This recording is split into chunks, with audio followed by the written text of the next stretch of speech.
नमस्कार साथियों, जय हिंद। आप सभी को कैरियर क्लासेस के यूट्यूब चैनल में स्वागत है। तो साथियों, आज के इस वीडियो में हम CTET, BTET and other TET के लिए जो मैथ का सीरीज हम स्टार्ट किए थे उसका जो है चौथा पार्ट है। इससे पहले हम फंडामेंटल मैथ कहिए या फिर बेसिक मैथ कहिए, इसका 4 पार्ट बना चुके हैं और ये 5वां पार्ट है। इसका कौन सा पार्ट है? ये 5वां पार्ट है। ठीक है, इसमें हम सिर्फ और सिर्फ अभी बेसिक चीज़ें पर डिस्कशन कर रहे हैं और बेसिक एक दो वीडियो और जो है आपको बेसिक का मिलेगा। उसके बाद जो है लगभग 100 क्वेश्चन जो है आपको डिस्कशन करवाया जाएगा इसी संख्या पद्धति से रिलेटेड। उसके बाद आगे हम बढ़ेंगे, एकदम जड़ से जो है आपको मैथ का जो है फुली तैयारी कराया जाएगा। उसके बाद साथ में EVS का भी तैयारी करा जाएगा, CDP का भी कराया जाएगा। CDP का भी वीडियो जो है आपको मिलेगा। तो चलिए हम आज का सेशन स्टार्ट करते हैं। आज के सेशन में सबसे पहले हम जो है यहाँ तक हम पढ़ लिए हुए थे। इससे पहले वाले वीडियो में हम विषम संख्या तक पढ़ लिए थे। आप अगर वो वीडियो नहीं देखे हैं तो लिंक जो है डिस्क्रिप्शन में दे दिया गया है, आप जो है वहाँ से देख सकते हैं। तो चलिए अब हम अगला संख्या पढ़ेंगे, परिमेय संख्या। बताए थे कि हम परिमेय संख्या से अब जो है हम आगे पढ़ेंगे। तो चलिए परिमेय संख्या के बारे में देखते हैं। परिमेय संख्या क्या है? तो देखिए, वैसी संख्या जिसे हम P/Q के रूप में लिख सकते हैं, यानी कि P/Q के रूप में लिखे जाने वाली संख्या को क्या कहते हैं? हम परिमेय संख्या कहते हैं। जहाँ P तथा Q पूर्णांक है तथा Q जो है शून्य न हो, यानी कि P/Q है और Q = 0, क्योंकि नीचे में अगर 0 रहेगा तो वो अपरिभाषित हो जाएगा। ठीक है, क्योंकि A/0 होता है वो अपरिभाषित होता है। ठीक है, यानी कि अगर 1/0 हो गया तो वो क्या हो जाएगा? इन्फिनिटी, मतलब अपरिभाषित हो जाता है। ठीक है, तो नीचे में 0 नहीं होना चाहिए, तो वो क्या होगा? परिमेय संख्या होगा। एग्जाम्पल में दिया गया है, यहाँ पर देखें 0/1 हो सकता है परिमेय संख्या। 0/1 परिमेय संख्या होगा। ठीक है, 4/1, 7/1, 4/7, 9/2, -3/8, -1/2, ये सब आदि क्या है? ये सब जो है परिमेय संख्याएं हैं। देखिए, जितना भी पूर्णांक संख्या है, जितना भी पूर्ण संख्याएं हैं, जितना भी प्राकृत संख्या है, सभी क्या है? परिमेय संख्याएं हैं, क्योंकि सभी के बट्टा में हम एक लिख सकते हैं। ठीक है, ये चीज़ याद रखिएगा। यहाँ पर दिया गया है, आप देख लें। सभी धनात्मक पूर्णांक, सभी ऋणात्मक पूर्णांक, सभी सम संख्या, सभी विषम संख्या, सभी भाज्य संख्या, सभी अभाज्य संख्या तथा क्रमागत आदि संख्याएं परिमेय संख्याएं होती हैं, क्योंकि वे हर के स्थान पर लिख देने से P/Q के रूप में परिवर्तित हो जाता है। एक परिमेय संख्या को अनंत रूप में लिखा जा सकता है। ठीक है, और अनंत रूप में लिखी गई प्रत्येक परिमेय संख्या का मान समान होता है। कैसे? तो यहाँ पर आप देखिए आगे।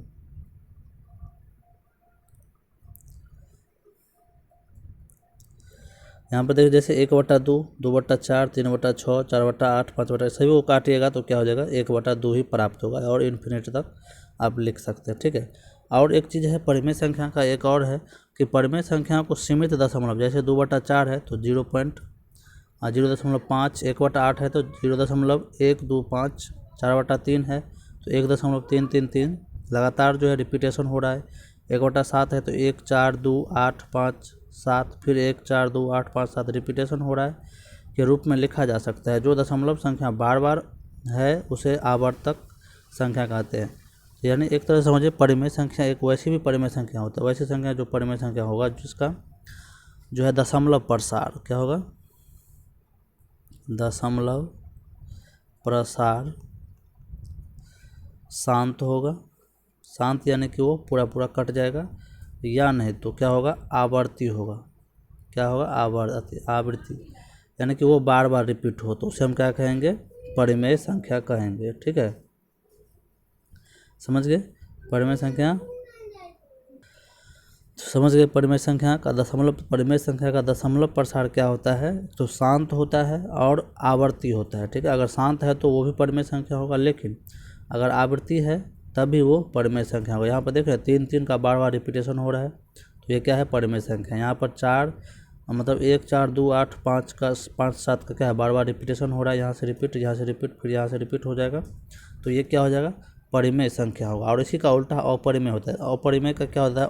दशमलव प्रसार अशांत होता है। ठीक है, और अनावर्ती होता है। क्या होता है? अनावर्ती, यानी कि कुछ से कुछ रहेगा, जैसे 3 4 5 7 8 9 10 11 ऐसे कुछ से कुछ रहेगा, ठीक है। लेकिन वो अशांत आवृत्ति, अगर इसमें शांत आवृत्ति रहे यानी कि मतलब अशांत आवृत्ति रहे तो परिमेय होगा, लेकिन अशांत अनावृत्ति रहे तो वो अपरिमेय होता है, ठीक है।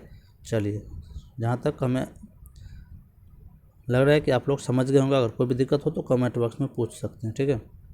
दो परिमेय संख्याओं के बीच अनंत परिमेय संख्याएं होती है, जैसे 1/2 और 1/3 के बीच अनंत परिमेय संख्याएं, याद रखिएगा। 1/6, 1/7, 1/4, 1/5, 1/8, इस तरह से दो परिमेय संख्याओं के बीच क्या होता है? अनंत परिमेय संख्या होता है। और दो अपरिमेय संख्याओं के बीच भी अनंत अपरिमेय संख्या होता है, ठीक है। चलिए अगला देख लीजिए। दशमलव भिन्न वाली संख्याओं में दशमलव के बाद वाली संख्याओं की गिनती हो सके या दशमलव के बाद वाली संख्याओं की पुनरावृत्ति हो रही है, वे सभी संख्याएं परिमेय संख्या होगा। हम अभी बताए हैं, या तो शांत होगा या फिर अशांत आवर्ती होगा, यानी कि आवर्ती यानी बार बार होगा। वे सभी संख्याएं परिमेय होगा। परिमेय संख्याओं में सभी प्राकृत पूर्ण पूर्णांक संख्याएं शामिल होती है, ठीक है। यहाँ पे दिया गया है, आप देख लें। चलिए, और द रूट में जो इसका पूर्ण वर्ग हो जाए वो भी परिमेय संख्या होता है। अगर 4 है, रूट 4 का क्या हो जाएगा? 2 होगा। रूट 16 का क्या हो जाएगा? 4 होगा। ये क्या है? सब परिमेय संख्याएं हैं, ठीक है। जिसका वर्गमूल नहीं निकले वो अपरिमेय होगा, वो आगे हम देखते हैं, ठीक है। यहाँ पर देख लीजिए, एक चीज़ है, इंपॉर्टेंट पॉइंट है।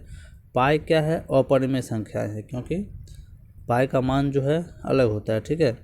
लेकिन परंतु 22/7 क्या है? ये परिमेय संख्या है। 22/7 क्या है? परिमेय संख्याएं हैं। और पाई का मान क्या होता है? 3.1459, 3.1459, इस तरह से जो है आगे बढ़ते जाता है। तो ये क्या है? अशांत है और अनावर्ती है, यानी रिपीटेशन नहीं हो रहा है, तो इसलिए अपरिमेय संख्या होगा। पाई का मान जो है वो क्या है? अपरिमेय संख्या है। पाई अगर पूछे तो पाई अपरिमेय होगा, लेकिन इसका जो 22/7 जो हम मान रखते हैं अपनी सुविधा के लिए, वो क्या है? परिमेय संख्या है, ठीक है। चलिए, इतना में अब परिमेय संख्या में कोई भी दिक्कत नहीं आएगी। चलिए, अब अपरिमेय संख्या देखते हैं कि जो संख्या p/q के रूप में नहीं लिखी जा सके उसे हम अपरिमेय संख्या कहते हैं, ठीक है। p/q के रूप में नहीं लिखा जा सके, जैसे √2, √5, √8, पाई, ये सब क्या है? अपरिमेय संख्या है। और इसका हम दशमलव प्रसार बता ही दिए, दशमलव प्रसार अशांत होगा, यानी कि कटने वाला नहीं होगा, ठीक है। और जो है इसका दशमलव प्रसार अशांत जो होगा और अनावर्ती भी होगा। क्या होगा? अनावृत्ति, यानी कि वो रिपीटेशन नहीं होगा, उसे हम क्या कहेंगे? अपरिमेय संख्या कहेंगे, ठीक है। और जिसका पूर्ण वर्गमूल न निकले या फिर पूर्ण वर्ग न हो जिस संख्या का, जैसे √5, √7, ये सब क्या है? अपरिमेय संख्याएं हैं, ठीक है। चलिए, यहाँ पर है पाई एक अपरिमेय संख्या है जो कि वृत्त की परिधि तथा व्यास का अनुपात है। उसे p/q के रूप में हम नहीं लिख सकते हैं, परंतु गणना की सुविधा के लिए इसका मान 22/7 लेते हैं, जो पाई का सटीक मान नहीं है, तथा यह क्या है? परिमेय है। 22/7 क्या है? परिमेय है, लेकिन पाई जो है क्या है? अपरिमेय है, ठीक है। अर्थात ऐसी संख्या जिसका कोई निश्चित अंत नहीं होता है वो अपरिमेय संख्याएं कहलाती है। चलिए, अब अपरिमेय संख्या में कोई भी दिक्कत नहीं होना चाहिए। यहाँ पर देख लीजिए, अपरिमेय संख्याओं का कुछ उदाहरण दिया गया है। √3, √2, यहाँ पर देख रहे हैं पाई, ये सब यहाँ पर दिया गया, ठीक है। ये सब क्या है? अपरिमेय संख्याएं हैं। यहाँ पर निम्नलिखित में से परिमेय संख्याएं कौन सा है बोल रहा है, तो यहाँ पर देख लीजिए 2.371, 371, 371 यहाँ पर रिपीट हो रहा है, तो ये क्या हो जाएगा? परिमेय संख्या हो जाएगा। और इसमें बोल रहा है कि अपरिमेय संख्या कौन सा है, तो 9 परिमेय संख्या, 1/9 परिमेय संख्याएं हैं, ठीक है। उसके बाद जो है रूट में है 0.9, और यहाँ पर देख लीजिए आगे है यहाँ पर रूट में 0.09 है, तो अपरिमेय संख्या कौन सा है? ये 0.9 जो है ये अपरिमेय संख्या है। यहाँ पर देख लीजिए, परिमेय संख्या तथा अपरिमेय संख्याओं का योग तथा अंतर हमेशा अपरिमेय होगा, ठीक है। 3+1 या फिर 3 - √5 या फिर 3 + √5 क्या हो जाएगा? ये अपरिमेय होगा, ठीक है। परिमेय तथा अपरिमेय संख्या का गुणनफल जो है अपरिमेय होगा, ठीक है। दो परिमेय संख्याओं का गुणा या योग हमेशा एक परिमेय संख्या होता है। दो परिमेय संख्याओं का गुणा कहिए या फिर योग कहिए, हमेशा क्या होगा? एक परिमेय संख्या होगा, ठीक है। इतना समझ गए, इतना में कोई भी दिक्कत नहीं होनी चाहिए। चलिए अब आगे देखते हैं।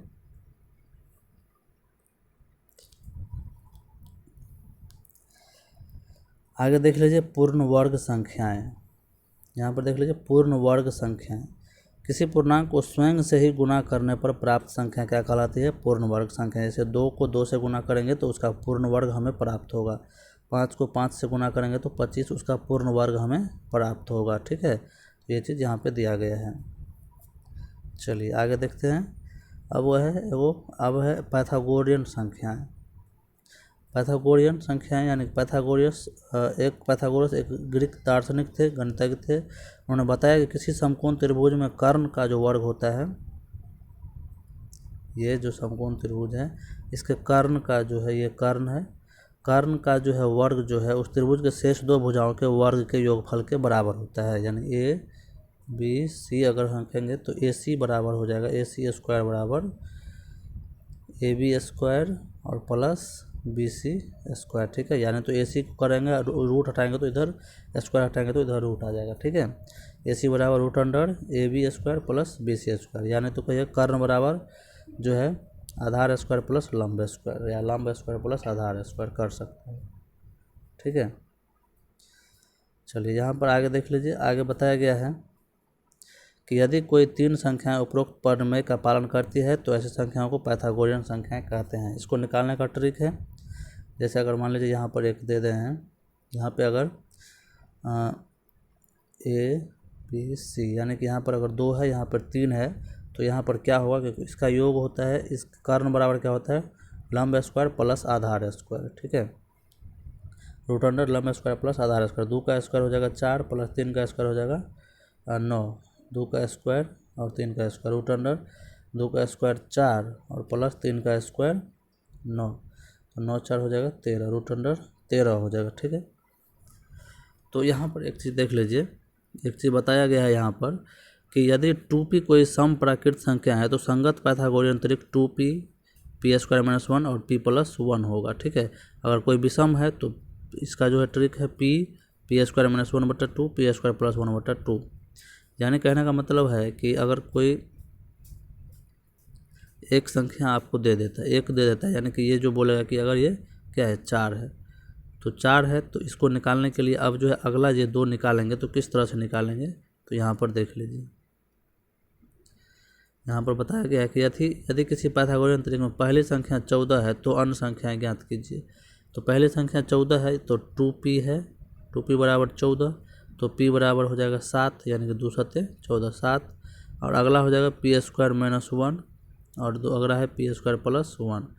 तो पी स्क्वायर माइनस 1 यानी कि p के जगह पर क्या है 7 है, तो 7 का स्क्वायर 14, 7 7 49 माइनस 1 48 और 7 7 49 प्लस 1 50 हो जाएगा। ठीक है, तो ये संख्याएं हो जाएगा। ठीक है, इतना समझ गए। अगर मान लीजिए 2 है कोई संख्या, पहली संख्या 2 है तो 2p बराबर क्या हो जाएगा 2, तो p बराबर क्या हो जाएगा 1, अगला क्या हो जाएगा पी स्क्वायर माइनस 1 यानी कि 2 का स्क्वायर माइनस 1 3, 2 का स्क्वायर 4 हो जाएगा और माइनस 1 3, और पी स्क्वायर प्लस 1 में 2 का स्क्वायर 4 और 1 5। ठीक है, इस तरह से हो जाएगा। तो यहाँ पर अब देख लीजिए ये होगा अगर ऐसा तो बड़ा हो जाएगा 5 और इसमें से कोई 1 और 1 3 हो जाएगा। तो इसको आप निकाल के देख लीजिए। तो क्या था कर्ण स्क्वायर बराबर लंब स्क्वायर प्लस आधार स्क्वायर था, तो देखिए याद नहीं तो कर्ण बराबर रूट अंडर लंब स्क्वायर प्लस आधार स्क्वायर। तो देख लीजिए 2 का स्क्वायर प्लस 1 का स्क्वायर, 2 का स्क्वायर 4 और प्लस 1 5 हो जाएगा। ठीक है, रूट अंडर 5, ये अगला जो है 5 आया ना, 3 का 2 का स्क्वायर 3 का स्क्वायर था ना, 3 3 9 प्लस 1 10।